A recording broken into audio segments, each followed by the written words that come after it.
இந்த ஆட்டுக்கால் கேக்கை நான் ஒரு பாத்திரத்துக்கு மாற்றிக்கிட்டேன். செம்ம டேஸ்ட்டாக இருக்கும். 2 கப்பு மைதா எடுத்துக்கிறோம். 2 கப்பு போட்டுக்கிறோம். 3/4 கப்பு ரவா போட்டுக்கிறோம். பேக்கிங் சோடா ஒரு 1/4 டீஸ்பூன் போட்டுங்க. சால்ட்டு போட்டுக்கிறோம். கலரி விடுங்க. கொஞ்சமாக ஆயில் ஊற்றிக்கிறோம். 3/4 கப்பு ஜீனி போட்டுக்கிறோம். சரிங்களா? நல்லா அப்படியே ஜீனியெல்லாம் நல்லா கலரி விட்டுங்க. 2 முட்டை சேர்த்துக்கிறோம். நல்லா பிசைஞ்சு விடுங்க. சரிங்களா? பிசைஞ்சு எடுத்துக்கிட்டேன். ஏலக்காய் தூள் போட்டு சரிங்களா,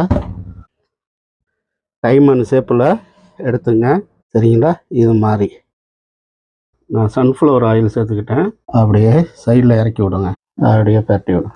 சூப்பராக இருக்கும் கேக்கு. நல்லா டேஸ்ட்டாகவும் இருக்கும் சாப்பிட்றதுக்கு. இந்த கலரு தான் வரணும். இதுக்கு மேலே கறிக்கிடக்கூடாது. அப்படியே எல்லாமே எடுத்துங்க. எப்படி இருக்காருங்க, செம்ம டேஸ்ட்டாக இருக்கும். நான் எடுத்த அளவே நீங்களே எடுத்துங்க.